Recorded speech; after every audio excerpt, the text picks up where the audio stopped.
December 19th, 1944. A frozen forest near Sankt Vith, Belgium. The air tastes of iron and pine. Snow, thick and wet, muffles the world, swallowing the sound of every snapped twig, every desperate breath. For 3 days, the shelling has been a constant drumbeat against the skull. Now, there is only the eerie hiss of falling flakes and the low, guttural growl of engines. It is a sound that does not belong to them. Anneliese Schmidt, a 21-year-old Oberhelferin in the Luftwaffe's Signals Corps, clutches the cold steel of her non-regulation Welther pistol. Her fingers are numb inside thin leather gloves. The bunker, little more than a timber and earth dugout, smells of damp wool, stale cigarette smoke, and fear. Beside her, Greta, a radio operator from Hamburg, rocks back and forth, her lips moving in a silent prayer. The static from their disabled Fug 10 radio set is the only reply.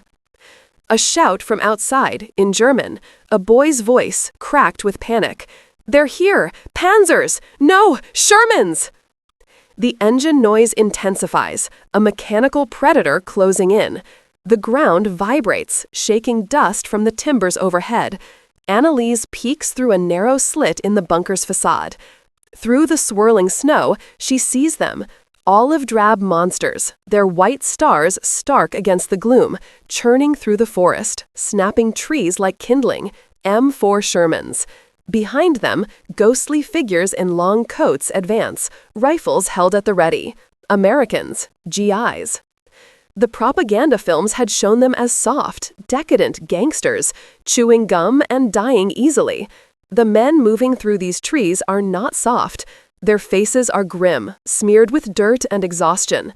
They move with a lethal economy, their eyes scanning, missing nothing. A single shot rings out from a neighboring foxhole, a last act of defiance from a boy who was barely old enough to shave. The response is instantaneous and overwhelming.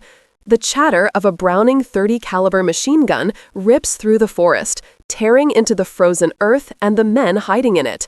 The boy's cry is cut short. Their commanding officer, a grizzled Hauptmann with one arm, crawls into their bunker. His face is pale. "It's over," he whispers, the words catching in his throat. "Destroy the codes. Destroy everything." Anneliese doesn't hesitate. She and Greta work with frantic efficiency, feeding codebooks, frequency lists, and official papers into the small stove. The flames lick at the pages detailing troop movements, supply requests, the mundane logistics of a failing war. The paper turns to black ash, the secrets of the Ardennes offensive turning to smoke. Anneliese looks at the pistol in her hand.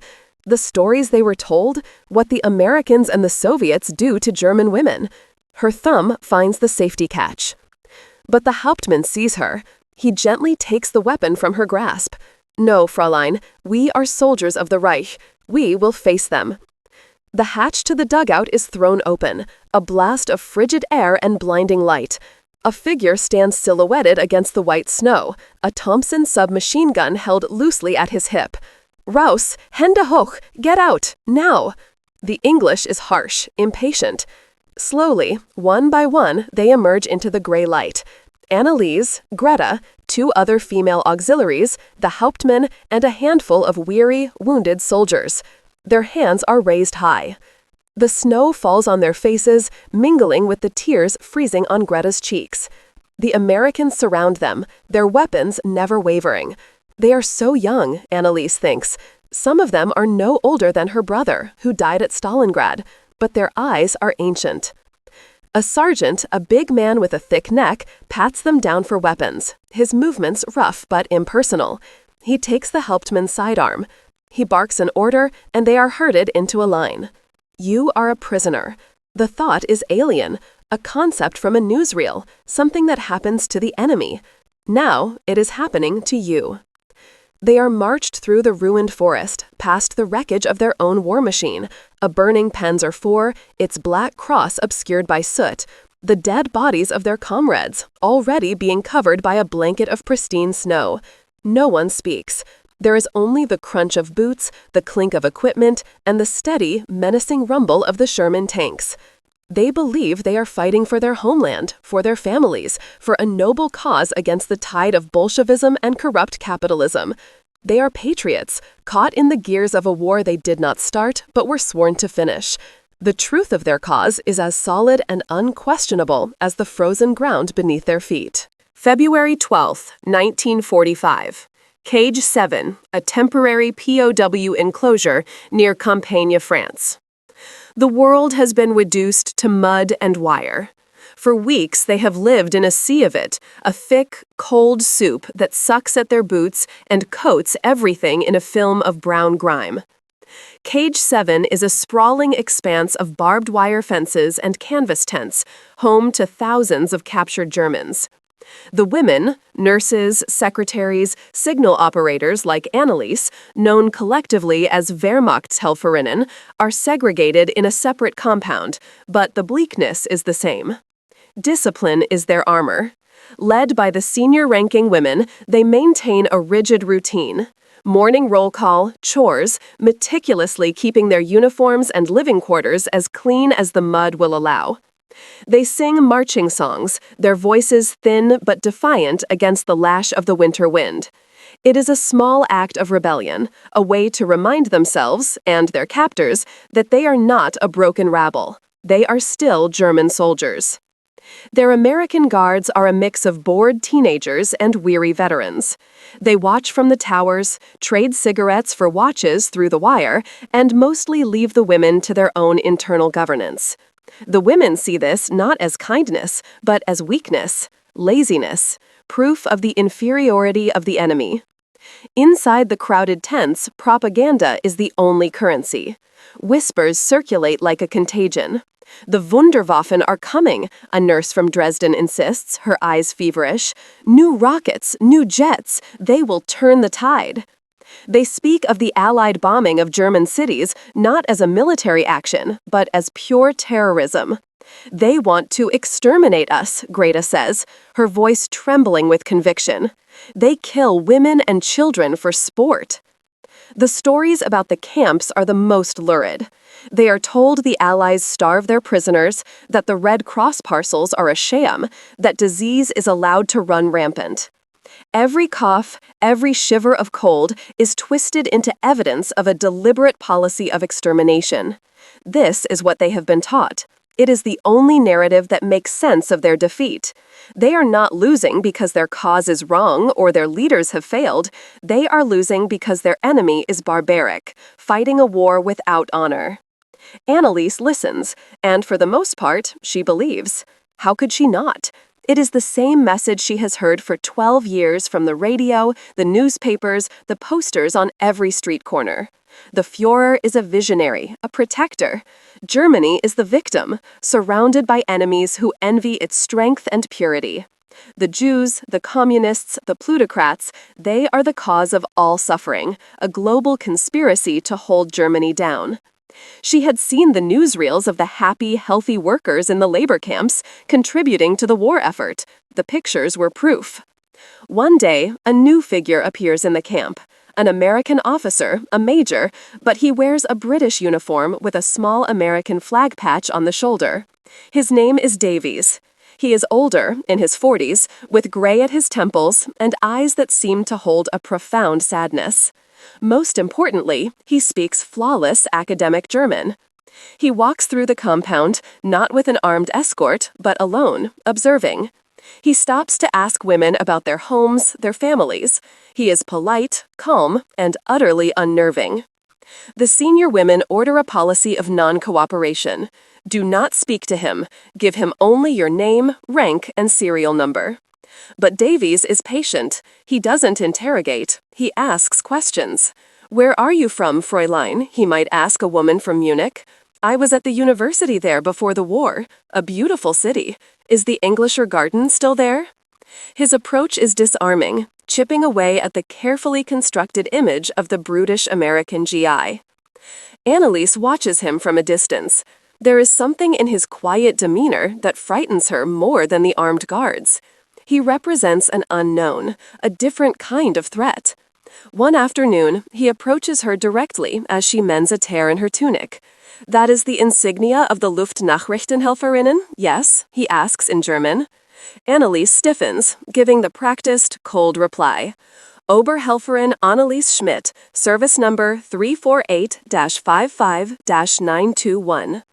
Major Davies simply nods. He doesn't press her, he just looks at her, then at the other women huddled in their groups, whispering and glaring.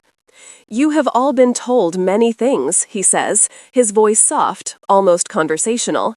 "You have been told you are fighting a war for the survival of your nation. You have been told your enemies are monsters. Soon, you will be moved to a permanent facility. There, you will be shown some things. Then, you can decide for yourselves what is true." He walks away, leaving Annelies with a cold knot of apprehension in her stomach. Shown things? What could they possibly show them that would change a thing? The truth was the truth. Germany was pure. The cause was just. Anything else was enemy lies. The thought is a comfort, a familiar fortress against the creeping damp of doubt. But as she watches the majors retreating back, a sliver of the wall begins to crumble. April 28, 1945. Grisdale Hall, Lancashire, England. The journey had been a disorienting blur of trucks, trains, and a nauseating ferry ride across the channel. Now they are here, in a place that feels like another world. Grisdale Hall is not a cage of mud and wire, but a commandeered country estate, its stately architecture and sprawling grounds incongruous with the watchtowers and barbed wire fences that now scar its perimeter.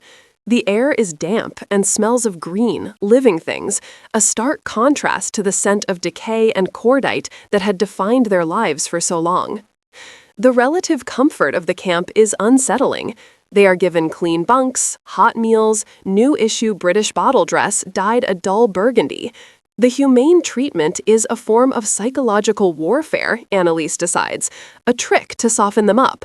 They remain defiant, organizing themselves with the same military precision as before, their unspoken pact of resistance holding firm. Then comes the summons.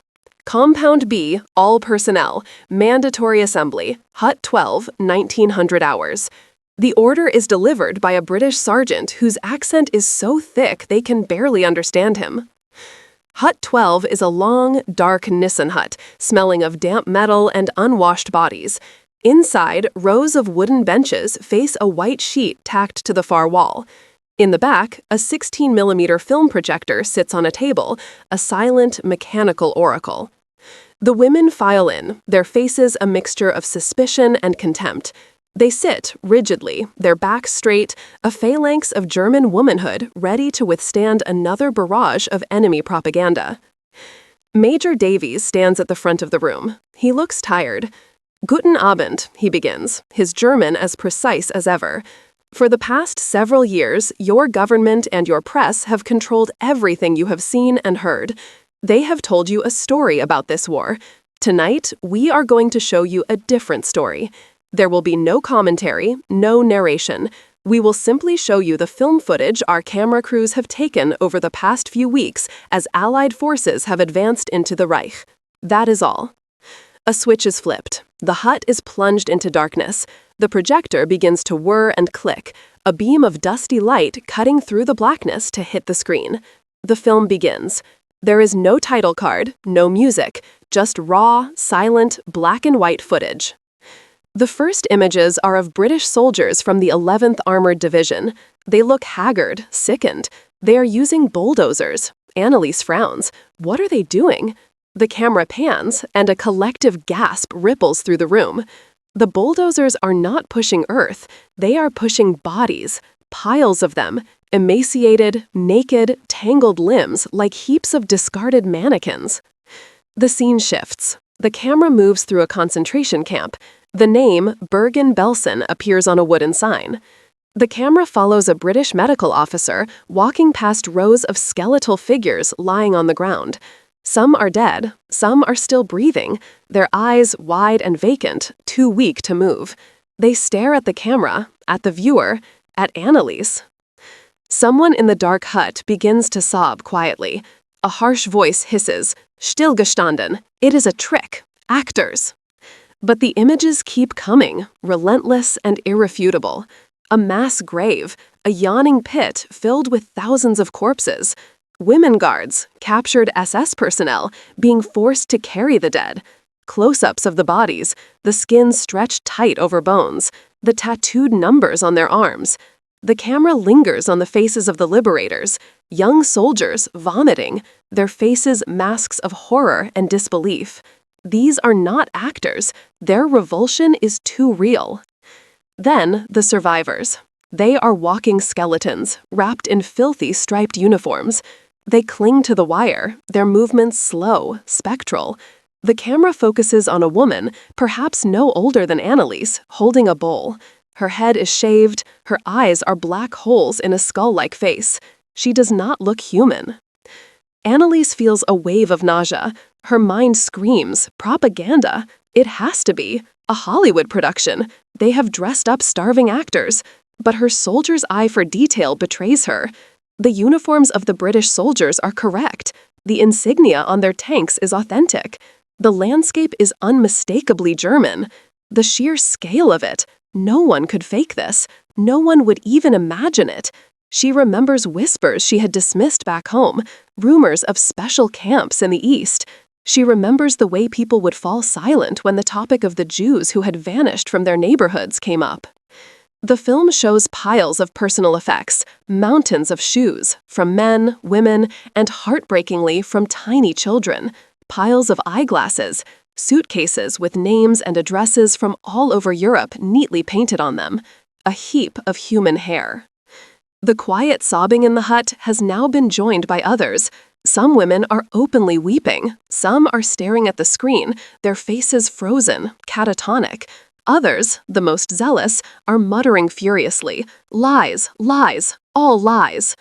Greta, beside Annalise, is shaking uncontrollably, her hands covering her mouth. The film ends. The projector sputters out. The white screen glows for a moment in the sudden silence, then vanishes as the harsh electric lights of the hut are switched back on. The sudden brightness is a physical blow. The room is a tableau of shattered certainties. Major Davies stands where he was, his expression unchanged. He doesn't have to. The faces before him are a gallery of human devastation.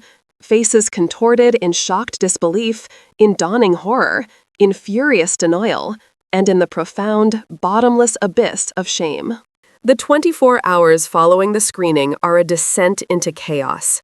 The carefully maintained discipline of the women's compound at Grisdale Hall evaporates. The hut, once a sanctuary of German pride, becomes a bedlam of accusation and despair. A young signals auxiliary from Berlin, whose father was a high-ranking SA officer, screams that the film was a Jewish forgery, an elaborate lie created with trick photography. She gets into a shoving match with a nurse from Cologne who is weeping hysterically, repeating over and over, "The children's shoes, the little shoes." Factions form and dissolve in moments. The true believers, those who cling to the Nazi ideology as a drowning man clings to a splinter of wood, shout down anyone who expresses doubt. They are loud, vicious, their denial a shield against a truth too monstrous to absorb. But they are now a minority. Most of the women are adrift in a sea of confusion and horror. They gather in small, silent groups, their eyes vacant, avoiding each other's gaze. To look at a fellow German is to see a reflection of their own complicity. Annalise does not sleep. The images are burned onto the inside of her eyelids. The bulldozer, the empty eyes of the living skeletons, the mountain of hair. Every time she closes her eyes, she sees them. She feels a profound and sickening sense of betrayal, not by the Allies, but by her own leaders, her own nation. Everything she had been taught, everything she had believed in, her entire world had been built upon a foundation of unimaginable evil. The pride she felt in her uniform, in her service to the fatherland, now feels like a filthy shroud. She had served a regime of mass murderers. The thought is a physical blow, knocking the air from her lungs. She had worked in a signals bunker, relaying messages. Had she ever transmitted a message that sent a train to a place like Belsen? A list of names? A supply order for Zyklon B? She has no way of knowing, and that uncertainty is its own form of torture. She is not an SS guard. She never pulled a trigger or opened a gas valve, but she was a cog, a small, efficient, and loyal cog in a machine designed for death. The realization is a poison seeping into her soul. The next day, Major Davies begins a new phase of the program. He posts large photographs in the mess hall, high-quality prints of the same horrors they saw in the film, impossible to ignore. He leaves stacks of captured German documents on tables for anyone to read. Not Allied analysis, but the Germans' own meticulous records.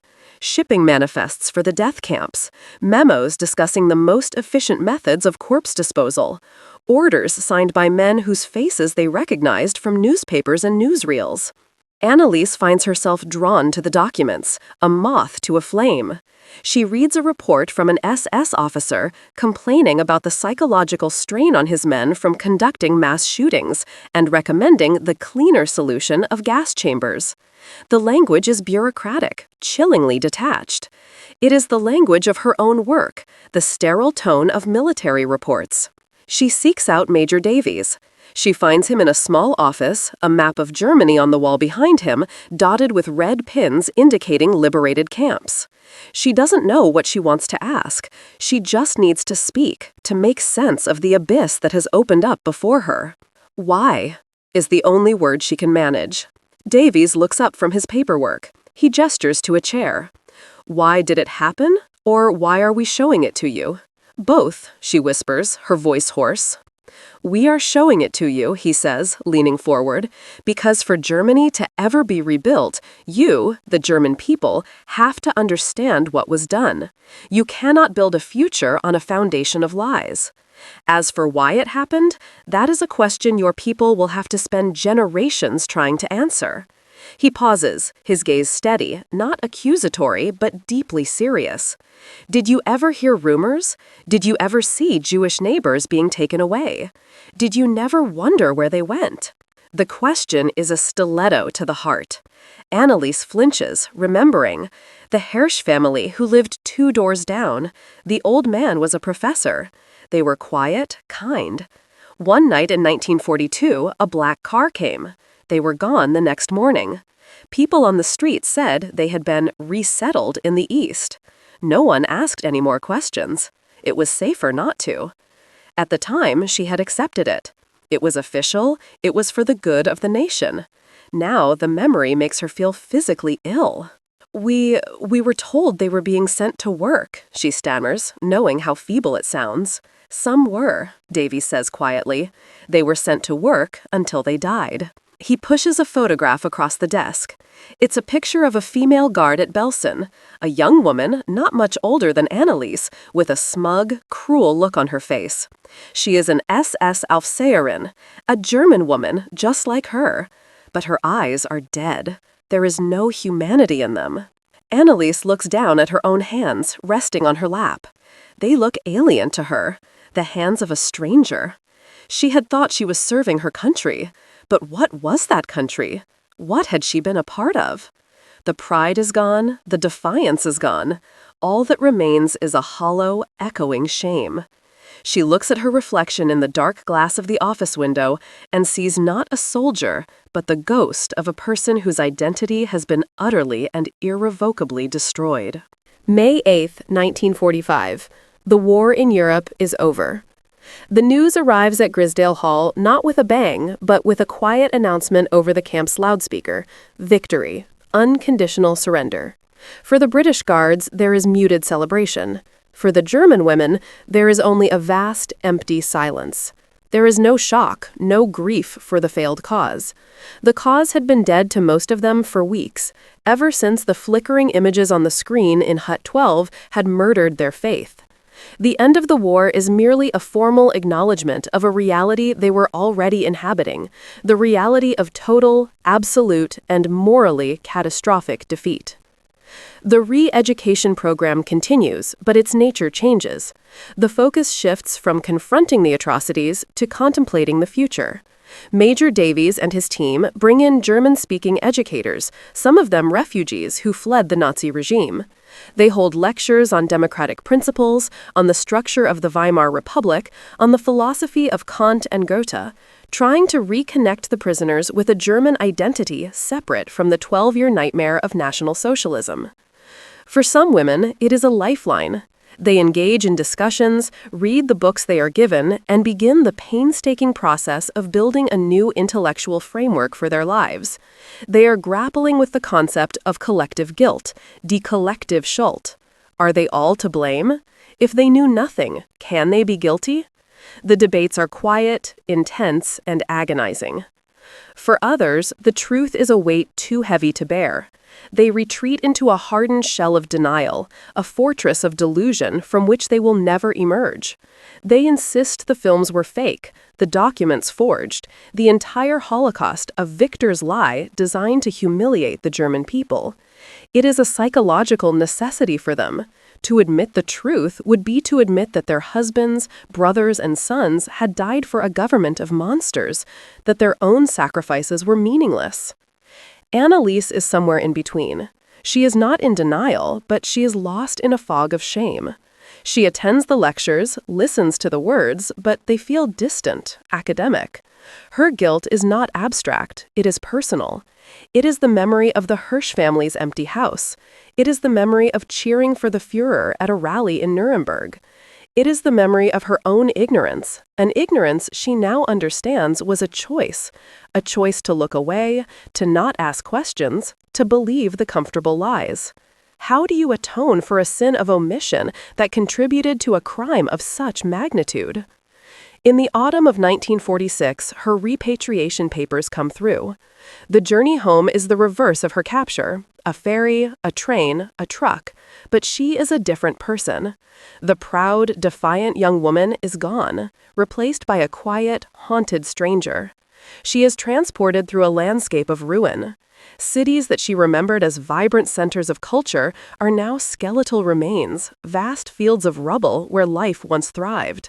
It looks like the images from the films, she thinks, a different kind of death camp. She arrives in her hometown near Essen. Her family home is a shell, half of it destroyed by an RAF bombing raid. Her mother, gaunt and aged beyond her years, greets her with a tearful, desperate embrace. Her father is dead, killed in the final days fighting with the Volkssturm. Her brother is still listed as missing on the Eastern Front. This is the victory her Führer promised. A nation in ruins, a family shattered. In the weeks that follow, she discovers a new kind of silence. No one speaks of the camps. No one mentions the Jews. When she tries to talk to her mother about what she saw in the films, her mother puts a hand up. "We did not know," she says, her voice flat. "It is better not to talk about it. We must look forward. We must rebuild." Anneliese understands. To speak of it is to acknowledge it. To acknowledge it is to accept a share of the responsibility. And the German people, struggling for a crust of bread amidst the ruins, have no strength for that burden.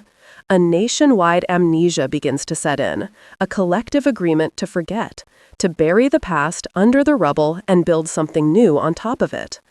But Anneliese cannot forget. The knowledge is a permanent part of her now, a phantom limb that aches with a pain no one else can see. She can never again hear a train whistle without thinking of the transports. She can never again see a crowd of people without picturing the gaunt faces staring out from behind barbed wire. She was a prisoner of war for 2 years, but she will be a prisoner of this truth for the rest of her life. The barbed wire is no longer around a camp in England. It is wrapped around her soul.